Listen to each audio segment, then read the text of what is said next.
I'm going live, you know. That was Ashley. That wasn't me. That's not me. So I like that.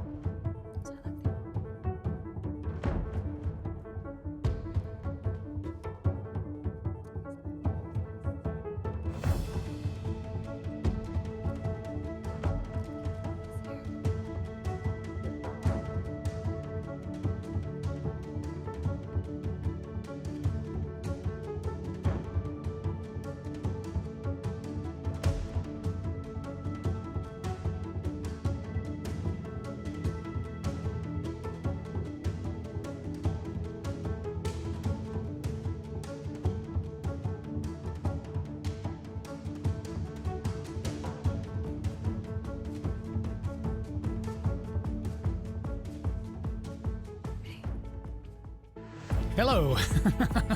It is Monday. I'm fighting with Ashley here. It's Monday Market 15 with your host from our student network, Robert Morales, and my esteemed, beautiful co-host today is, and always is, Miss Ashley Miller. Hello, Ashley. There she is. Hello, everyone. We're back. We're back in action. We are. Let me go back to me here because I'm the one coordinating everything. Get rid He of is that. coordinating. He's doing a great job since we first started to where we're at, like week 23.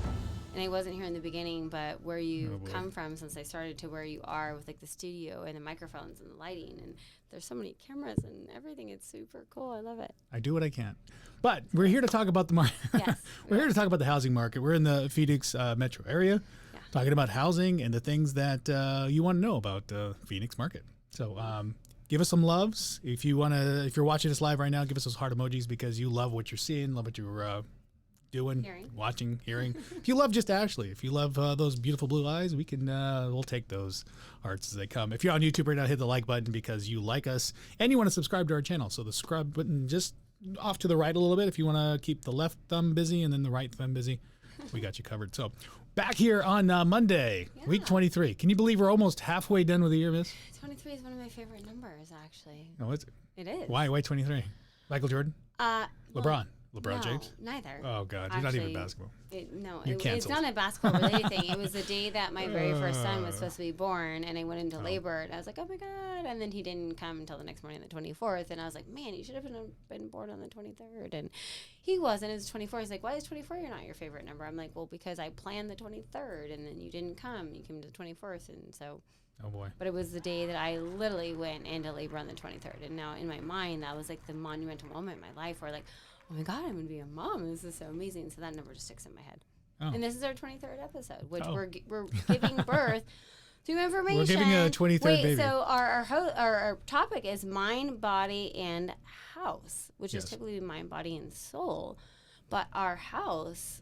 I think things are changing a little bit. So, if there is a sense of kind of like a different air, it's almost like if you're driving from Phoenix and you're heading up to kind of the Sholo area and you just open the window and you're like, man, this just feels different. And so I think, kind of seeing things. And I put that house on market, the one we were talking about last Mesa? week. Oh, absolutely. Mesa. Yeah. So we had about 14 offers on that thing. Yeah. And the reason I think things are kind of shifting a little bit is because we did get 14 offers. I mean, getting one is exciting, especially in that first like 24, 70, 48 hours.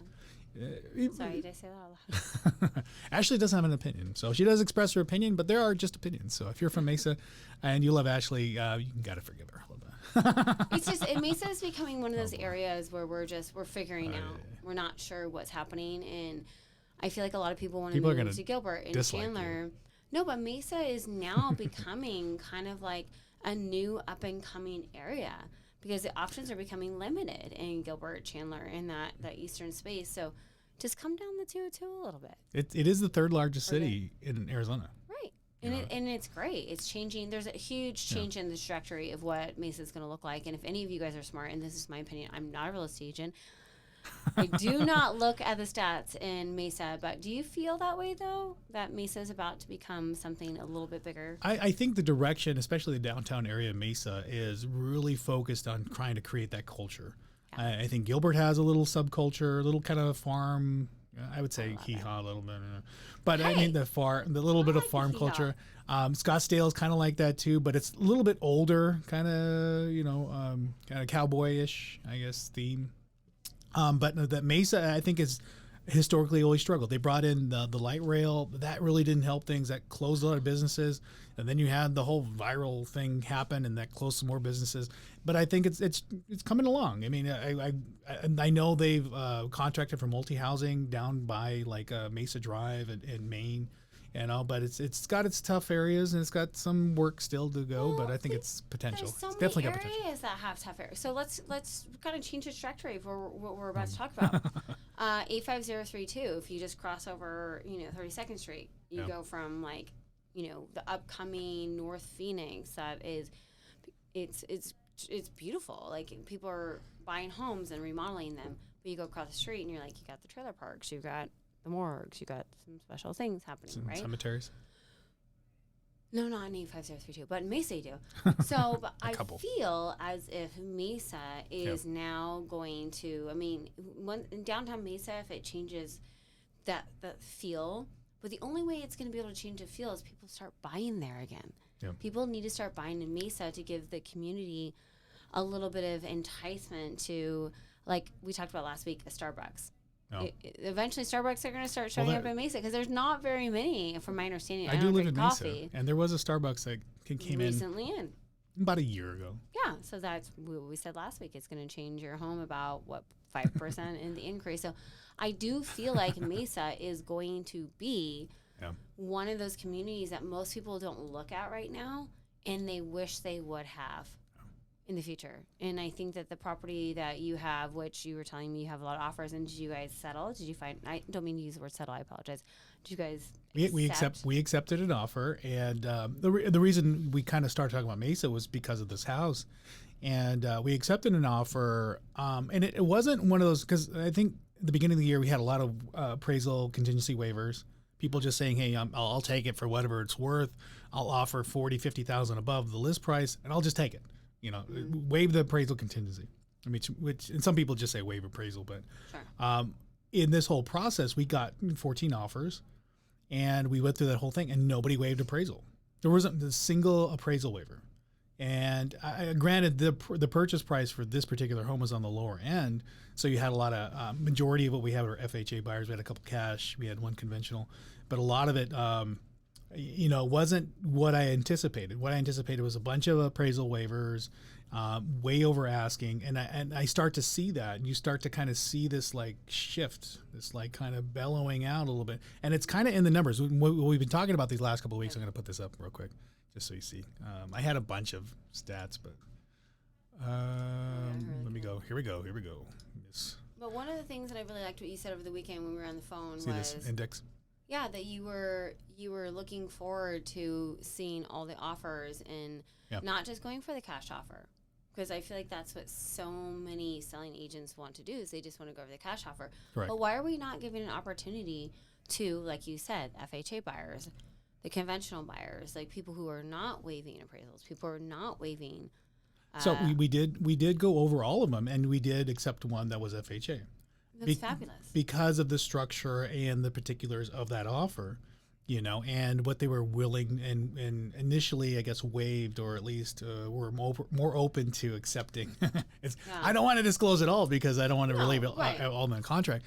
But given that, given what I've been seeing on these numbers and these stats, and then you get to see it in real life, you kind of understand why this demand index is kind of slowing down.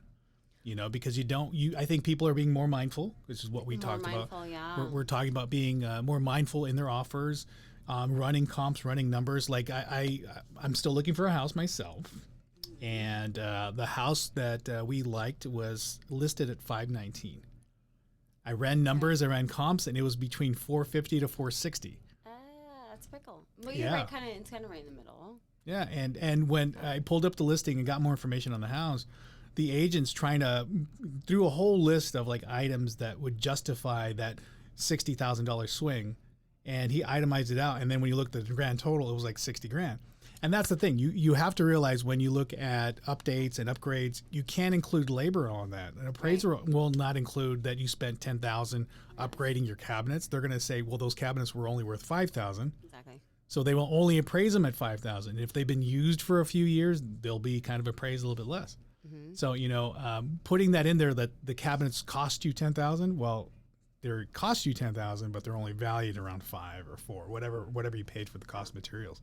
So that's a thing to consider. And that agent listing that house for nearly $60,000 above, I don't think is going to get the traction that he wants. Given this kind of demand that we're looking at. Well, it's not fair to list a house above. I mean, one of the things we were speaking about, I was speaking about in my own head because that happens a lot. She speaks a lot. I have to like crack open the top. Well, chicken before the egg is so here we are. We're in this phenomenal real estate economy in Arizona. Like where are we going? Where are we headed? And everyone wants to know. And gosh, if I had a crystal ball, I wouldn't be sitting here with you. I'd be on the beach in some other country because I would be worth a lot of money. I'd be hanging out in your backyard. She likes to do a lot of fun things in her backyard when the kids aren't around. No, my backyard's literally pulling dirt right now. I won't say what it is. I did just buy them a really cool like floaty music thing where they can play music and it can float in the pool and play their music in the pool and you can hear it underwater, I guess. I have a lot of thoughts in my head too. Yeah, okay. There's lots. So with sellers right now, sellers. Boy. Yes. Sellers, gosh, they do have a lot of leverage.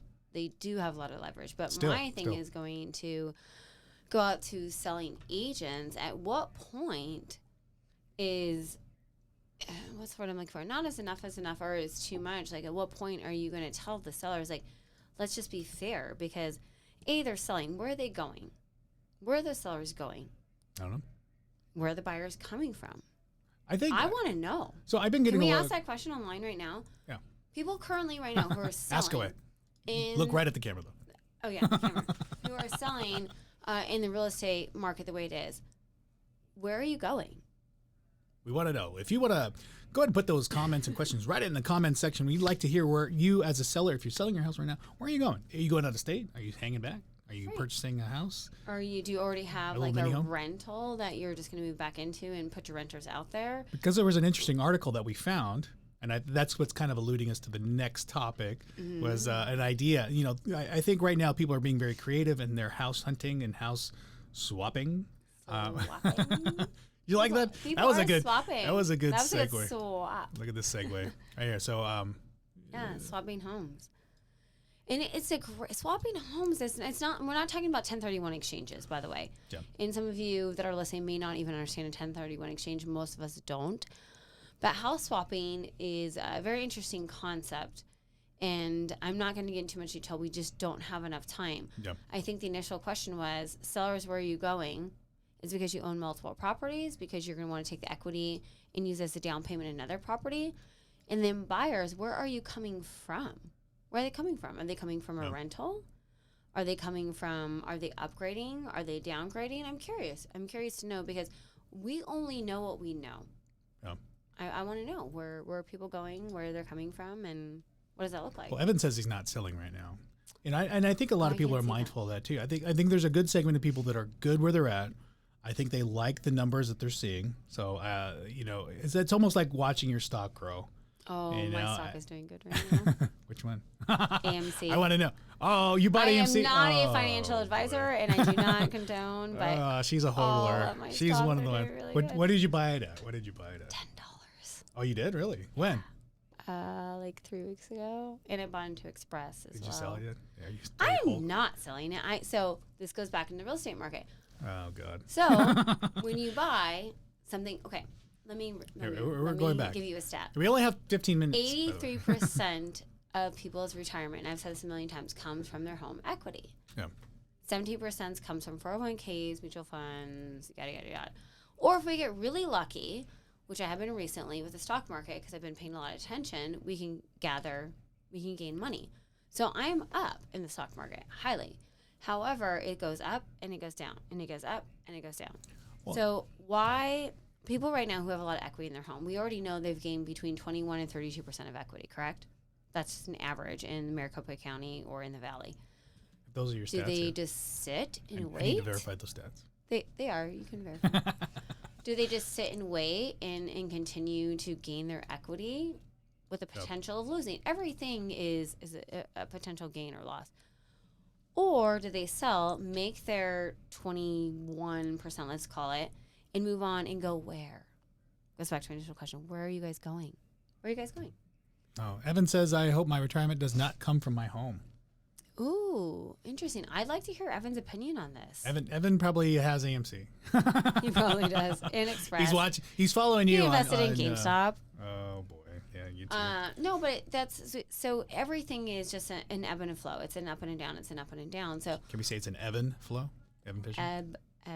I know Evan. That's even. why I'm it's actually giving him shit right now. Evan. Even. Yeah.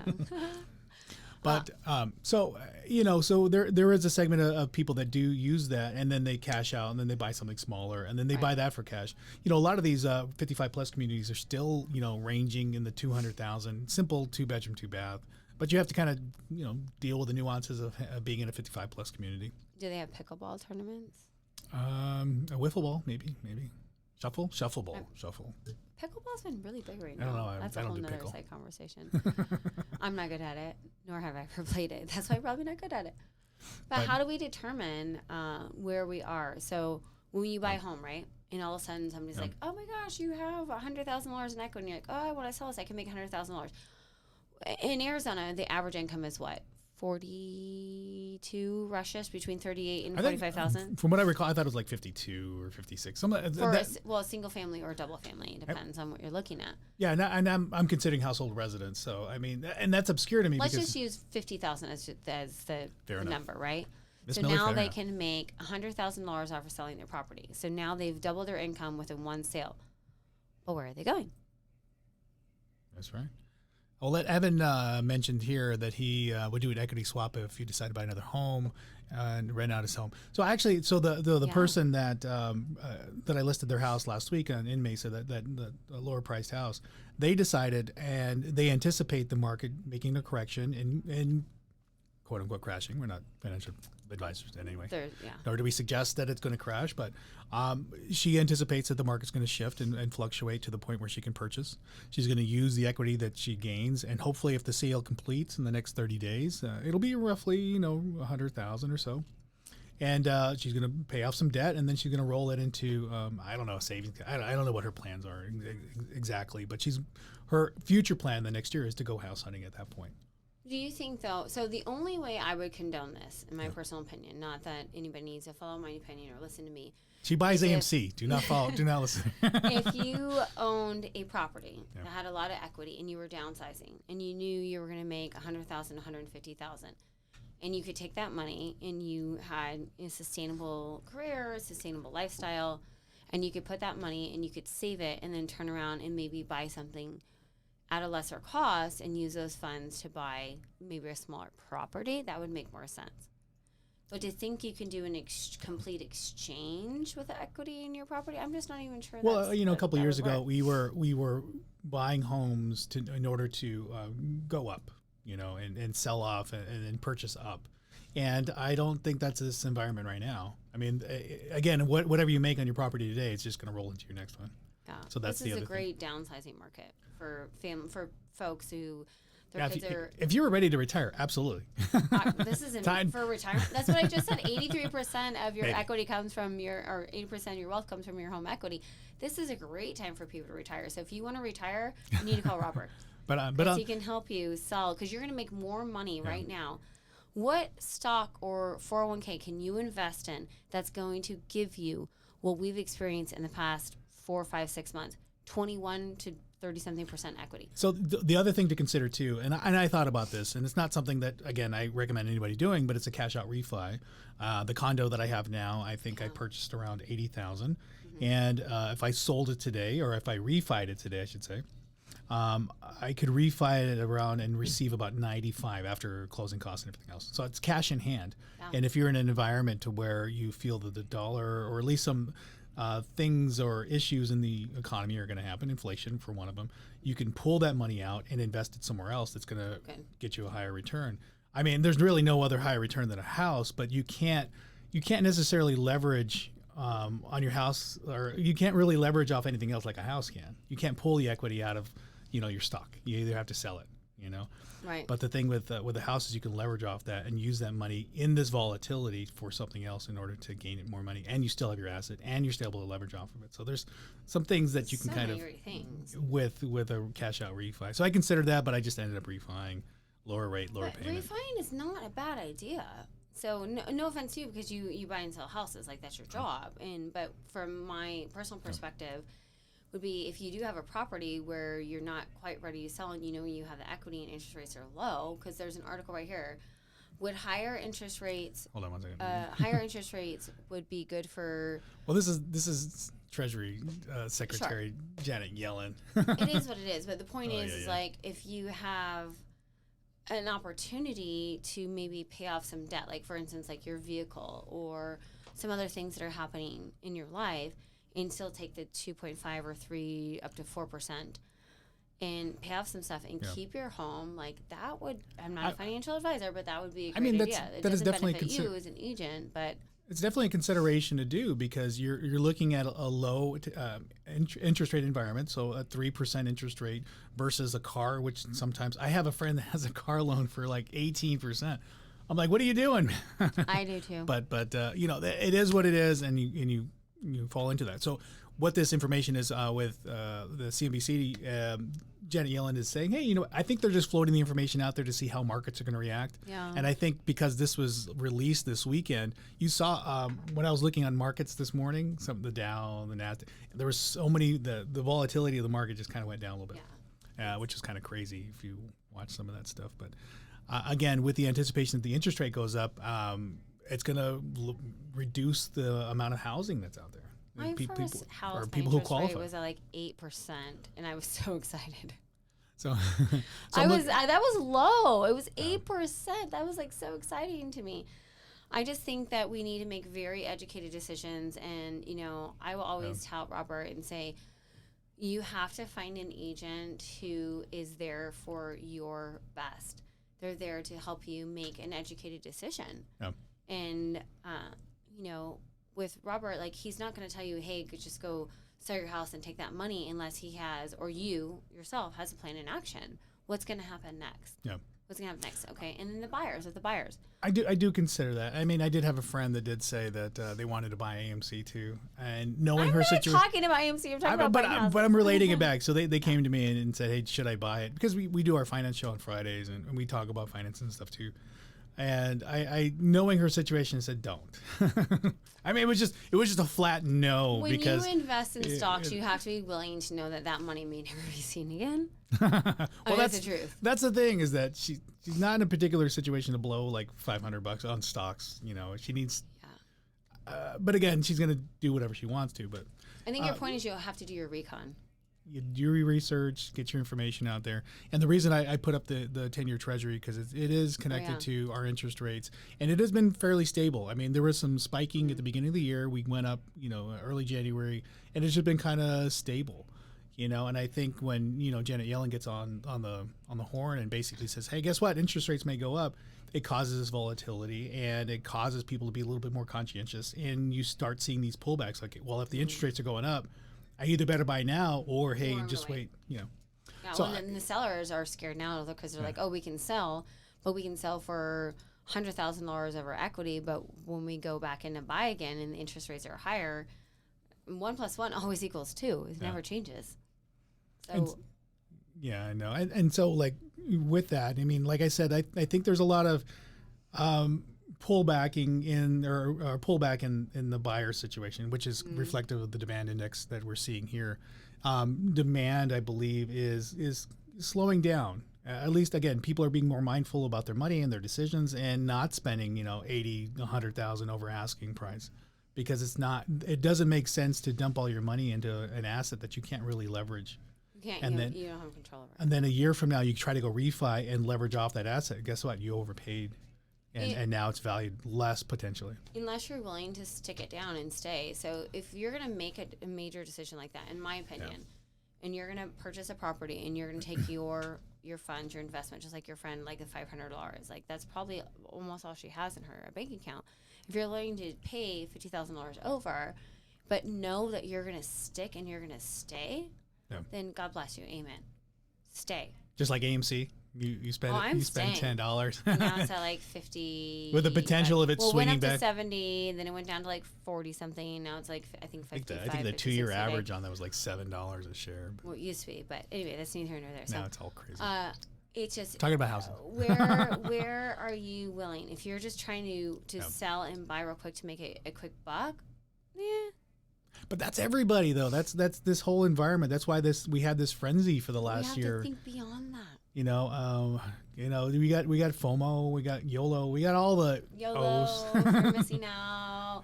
Wait, YOLO is you only live one life. Do you like YOLO? YOLO. So as we're wrapping up, we got about 5 minutes left in the show today. So the takeaways, I don't see the Arizona economy rushing back.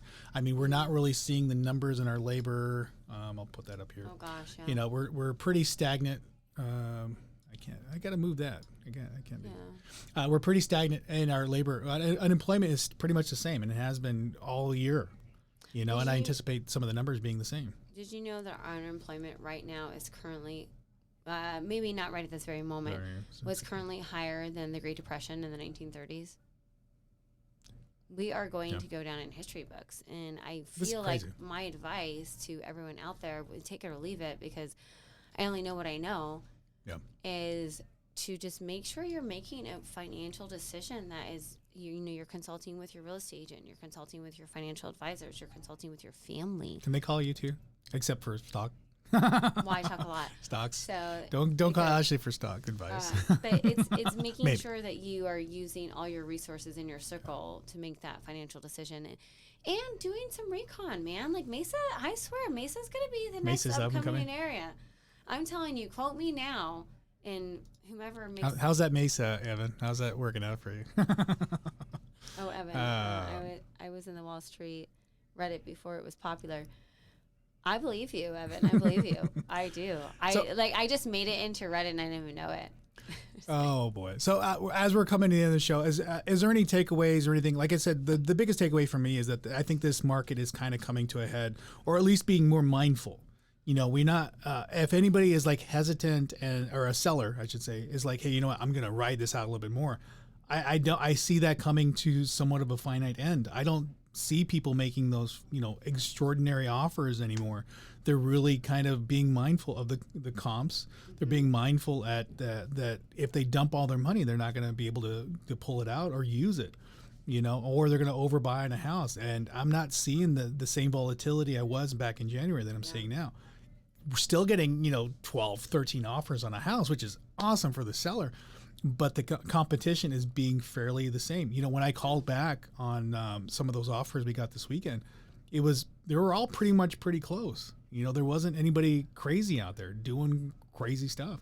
And that's what we were hoping for, to be fair, to be honest. Somebody that would waive inspections, waive appraisal, but none of that. We got none of that. We got some lower cash offers, but the rest of it is just pretty on point. So if you're holding on and waiting for that, for the real peak, I think we're at it right now. We've talked about this. So we're leveling out. Yeah, we're leveling out. I do think so.